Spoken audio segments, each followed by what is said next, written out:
na qualidade de advogado da sociedade WYZ, redige a peça inicial mais adequada à necessidade do seu cliente, com o objetivo de reverter o julgamento, judicialmente o ato administrativo de interdição do estabelecimento, ciente de que a prova necessária é puramente documental. Aí ele ratifica. A peça deve... aqui é padrão, o final. Doutores, lembra que eu falei terça-feira? Você não tem como errar a peça, Fernando. Saber qual é a peça, você vai saber. Saber o que você vai botar dentro da peça, aí é outra coisa. Aí é estudar. Mas a peça não tem para onde correr. Vocês entenderam? Diga, Fernandão. Hã? Tem que vir dizendo que não quer condenação em honorários e que não quer dilação probatória, que a prova está pré-constituída, ou seja, a prova documental já está lá, toda a prova já está presente. Ele vai usando termos. Nessa última ele falou que não quer dilação probatória. Ele só faltou virar para você e dizer: filho, faça uma mandado de segurança aqui para mim. Agora, isso quer dizer que ficou fácil? Não.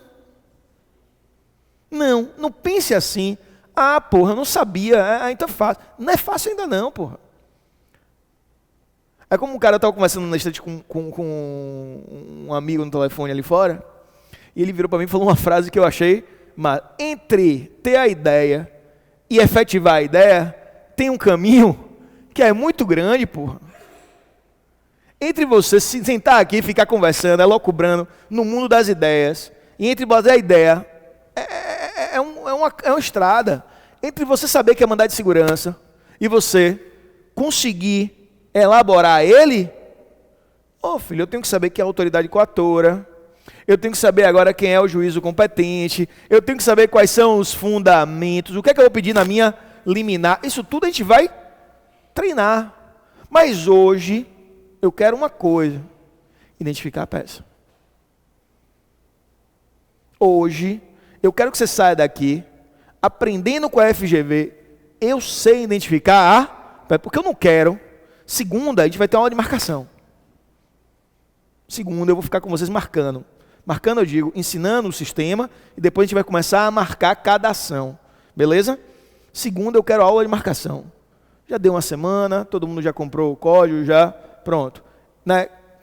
Tá ali com caixa de lápis de cor, as cores. Vou pedir para Fabinho para a gente colocar tudo, durante o final de semana, todo o material. Compra os clipes, as cores, que a gente vai começar isso com força. É importante ou não é, Vanildo, que o código esteja bem marcado? É meio caminho andado. Estou errado? Acredite. Vinícius, marcou o seu? Marcou.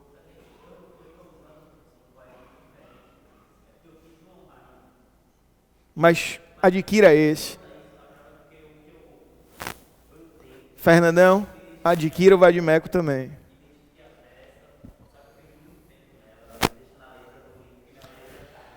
Falo isso o tempo todo aqui.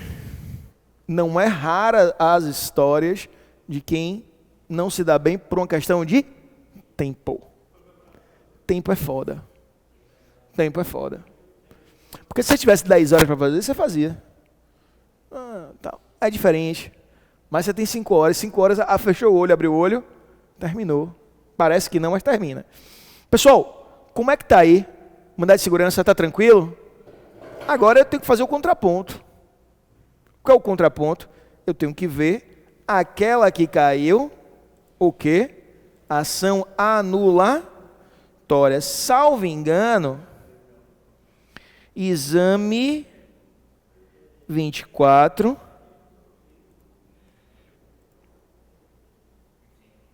Foi 25? Foi então. Volta. Exame 25. Reaplicação Porto Alegre. Exame 25, reaplicação Porto Alegre. O que é interessante? Sabe o que é o importante disso aqui? O que é interessante disso aqui? Essa peça foi muito rápida em relação o dia que aconteceu, também só foi Porto Alegre, não foi um estado todo. Foi muito rápido entre o dia que aconteceu e o dia que reaplicou. O que é interessante de entender? Porra, se os caras aplicam com 12, 13 dias depois, significa que isso aqui estava pronto, né? Significa que teve uma reunião, debateram e escolheram aquela e não essa. Essa ficou. É isso, de repente essa era a próxima. Entenda? Estava pronta a prova ali. Então significa que eles têm várias provas, debatem. O teto caiu. Eu acho que replicou só naquela galera do teto que caiu. Não é Porto Alegre todo, não. O teto caiu.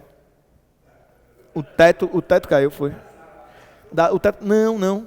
Acho que a escola, coisa assim, o teto caiu. Reaplicação Salvador, não, foi Salvador inteira, porque o cara botou a bomba de gengibre na Unijóia, a bala de gengibre.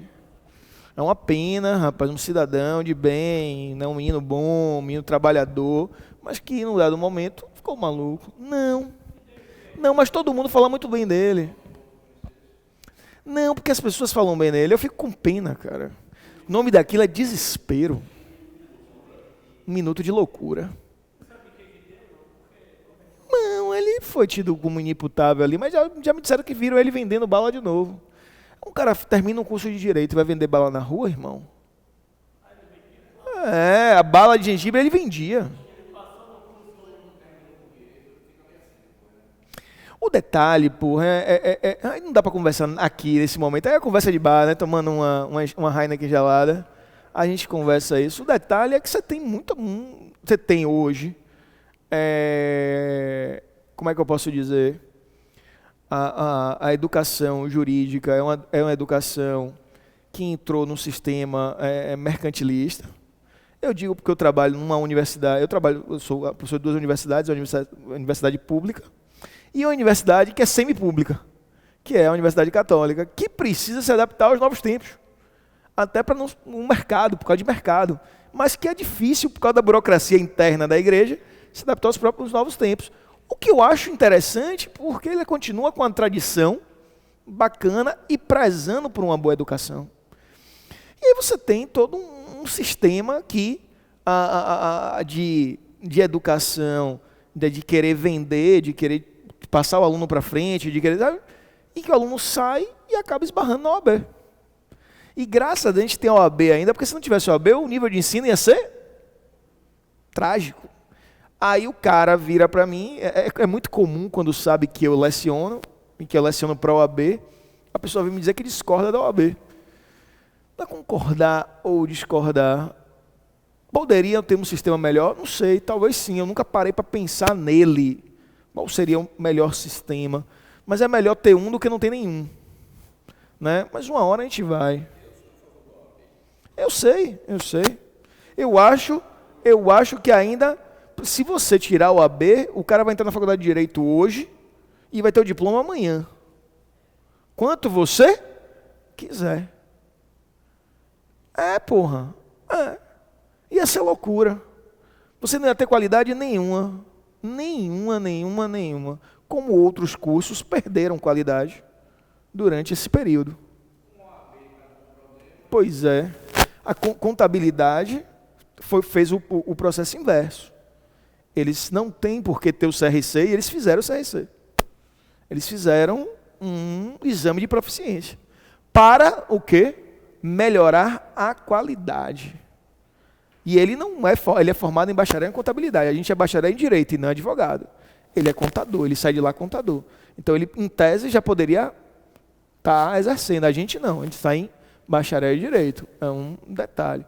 Agora, o que é importante importante também que seja justo. Isso também é outra coisa. É uma prova de proficiência, não é um concurso público.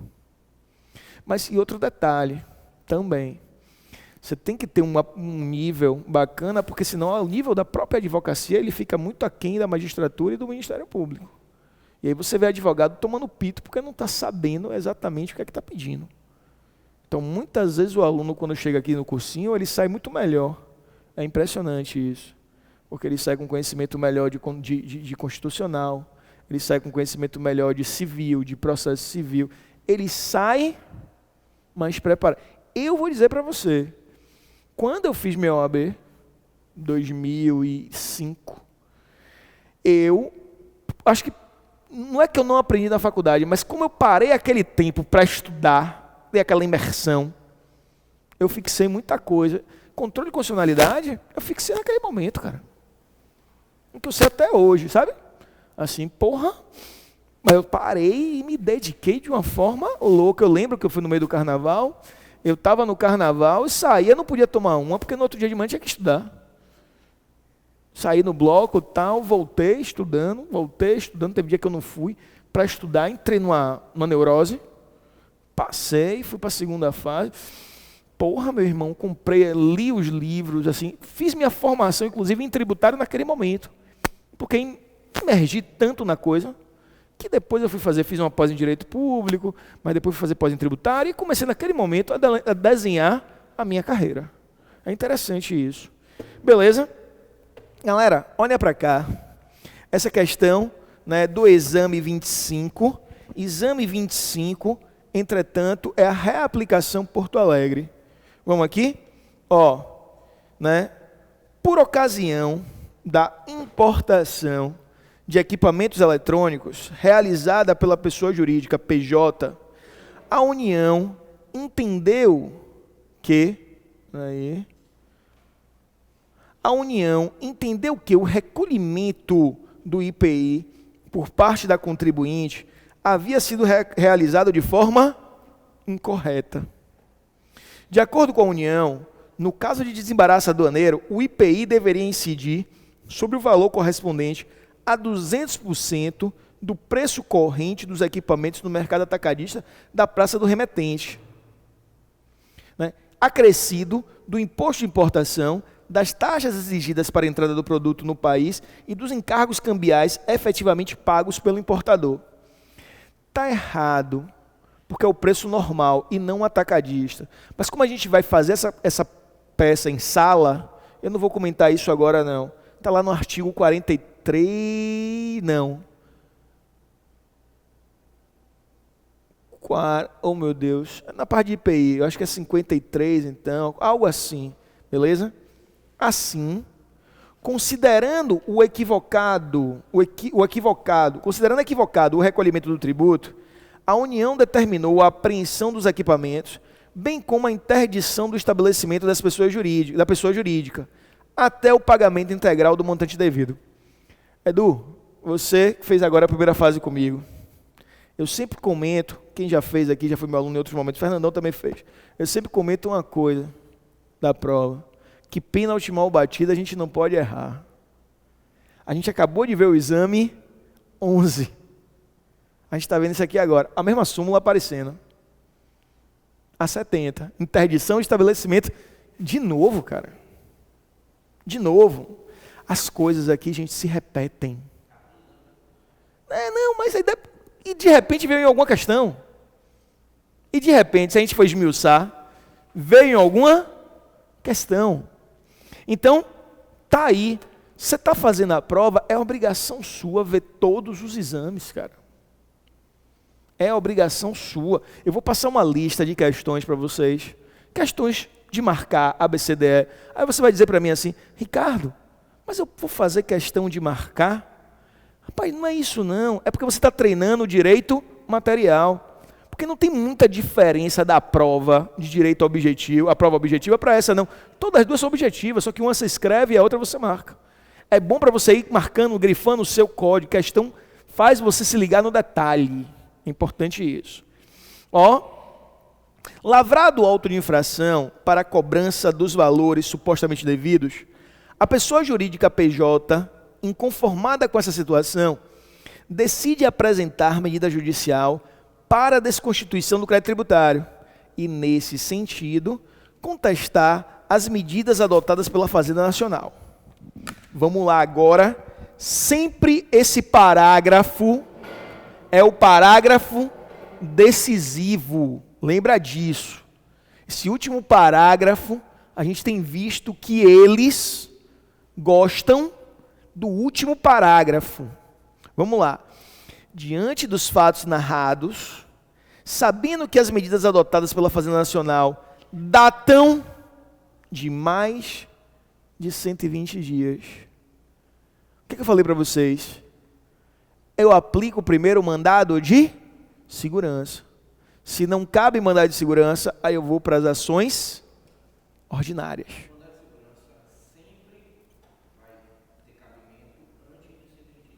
Decadencial. Sempre. Não existe. O prazo do mandado de segurança é decadencial. Você perde o direito ao mandado de segurança. Decai do seu direito de mandado de segurança. Porque o mandado de segurança, além de ser uma ação, é um direito seu. Você tem um direito garantido na Constituição. Né? É assegurado o quê? Quando não couber o habeas corpus e habeas data, em face de ato de ilegalidade que fere seu direito líquido e certo. O quê? Artigo 23, eu acho.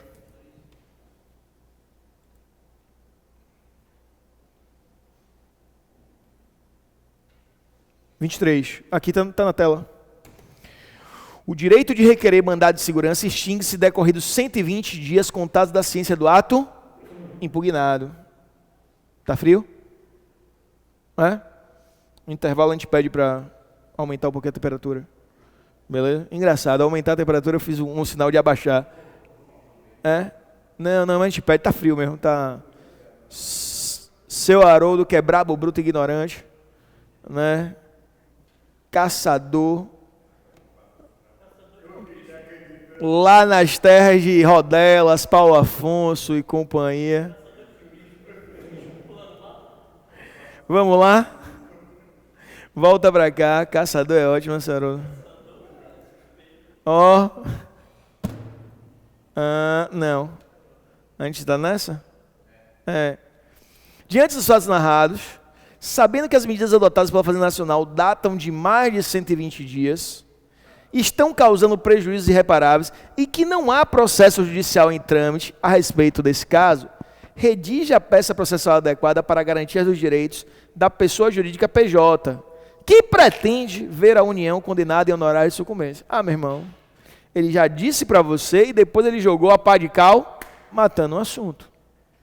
Ele quer a condenação em honorários, eu nunca vi um negócio desse, mas ele quer também, ele disse também que tem mais de 120 dias, e que o fato aconteceu, quer dizer, já teve o auto de infração. Se já teve o auto de infração, o mandado de segurança cabe aqui? Caberia. Mas como ele fala 120 dias, o que é que vai acontecer? Aí eu vou ter que ir para ação anulatória. Inclusive, ele não falou em dilação probatória aqui, mas ele falou que quer a condenação em honorários. Então volta para cá, o que a gente já colocou no próprio caderno.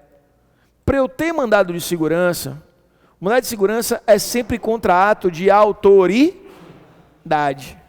Mandado de segurança é sempre contra ato de autoridade. Tudo bem? Ato de autoridade. No mandado de segurança não cabe dilação probatória. Então ele vai me dizer que os documentos já estão presentes, que não tem dilação probatória, ou então que a prova está pré-constituída. Perfeito? E mais, o prazo decadencial do mandado de segurança é sempre de 120 dias. No mandado de segurança preventivo tem prazo decadencial? Não, porque não tem ato. Mas no mandado de segurança repressivo, o prazo decadencial é de 120 dias. Então, se já houver o fato, o lançamento, para eu dar entrada no mandado de segurança, tem que ser até 120 dias. Se ele falar para mim que tem mais de 120 dias, senhor Haroldo, esqueça o mandado de segurança. Aí eu vou. Mas uma coisa que eu tenho que ter na cabeça, doutores, não percam de vista. Olhe quantas vezes já caiu o mandado de segurança na prova. E olhe quantas vezes já caiu a ação anulatória. Se você, na sua prova, concluir que é uma ação anulatória, duvide e olhe de novo. Tem que estar presente os requisitos que excetuam um mandado de segurança. Sempre eu vou pensar em mandado de segurança. Se eu ver que não cabe, aí eu vou para as outras ações. Vocês entenderam, doutores? Nunca pensar, eu já sei que é anulatória. Calma. É difícil a gente ver anulatória. Então eu volto de novo. Não, realmente, voltei e confirmo. Eu faço a revisão, confirmo. Tem mais de 120 dias, quer condenação em honorários, necessita de dilação probatória. Aí eu vou dispensar o mandado de segurança. Beleza, doutores? Facinho? Muito fácil.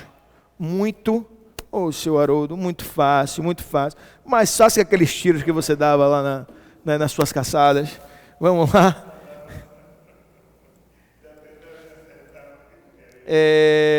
Pessoal, nessa linha da vida,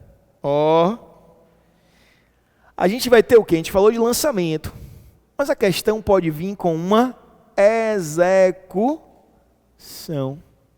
E se ele falar para mim que já foi ajuizada a ação de execução fiscal, quando eu tenho ação de execução fiscal, nasce para mim duas peças. Os embargos à execução fiscal, e nasce para mim a EPE. Eu gosto quando... porque tributarista gosta de falar o nome EPE, exceção de pré-executividade. Tributarista tem essa... Você vai conversar com o cara, não, fiz um EPE. É porque acaba o diálogo. Acaba o diálogo, se o cara não for tributarista, não sabe o que é. Não, fiz um EPE. O outro fala assim, porra, legal, cara. Não sei que diabo é isso. Uma vez, eu estava numa roda, conversando, a gente estava num congresso, e aí um cara falou uma questão, estava falando de ICMS, e aí ele lançou a questão. O outro colega que estava aqui do lado, eu estava ouvindo, e fez assim, não, mas isso é uma questão de deôntica. Deôntica significa que é uma questão de análise da própria lei. Ele podia ter falado assim, uma questão legalista, uma questão positivista, mas ele falou que é uma questão de deôntica. Aí eu falo, pensando comigo aqui, os dois caras sabem pra caralho, e eu não sei porra nenhuma do lado dos caras, realmente. O que ele queria falar é o seguinte, eu tenho que pegar a lei e olhar. Não é uma questão de conhecimento jurídico, é uma questão de pegar a lei e olhar. Não depende, não está falando de tese jurídica. Aí ele falou, não, isso aqui é uma questão de deôntica.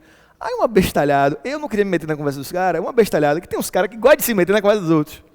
Mesmo não sabendo nada. Aí o cara vai assim, rapaz, eu nunca vi deôntica falar sobre isso, não. Aí ficou aquela coisa assim, aquele clima. Né? Quer dizer, ele entendeu que deôntica era um autor. Eu disse assim, meu Deus, fica na tua, filho, que os caras já acham a gente burro. Tu ainda quer se meter na conversa dos outros? Fica na tua, pô. Os caras ficaram olhando, se olhando pra minha cara. Eu falei, não concordo com o senhor, mas não, depois a gente olha a lei. Né? Só para ele entender que eu não era burro que nem um cara. Né? Mas o cara ficou... eu queria ainda conversar. Não conversa não, velho. Não conversa não. Diga aí, Edu. Declaratória? Não tem nenhuma, nunca caiu uma declaratória. Não tem exemplo de declaratória. A declaratória é a mesma coisa, dilação probatória. Dilação probatória, tem dilação probatória. Vai ser quando tiver uma dilação probatória. Não tem. Nunca caiu uma declaratória. E quando couber declaratória, é a mesma, cabe também o mandado de segurança preventivo. A não ser que ele diga que é necessária a dilação probatória. Aí você vai fazer uma ação declaratória. Beleza? Galerinha, então, eu tenho ação de execução fiscal. Sai, então, para nós o quê? Duas peças. A EPE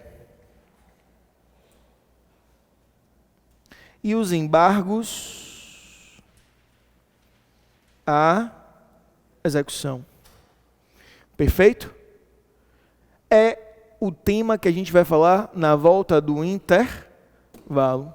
Galera, 10 minutos de intervalo e a gente já volta.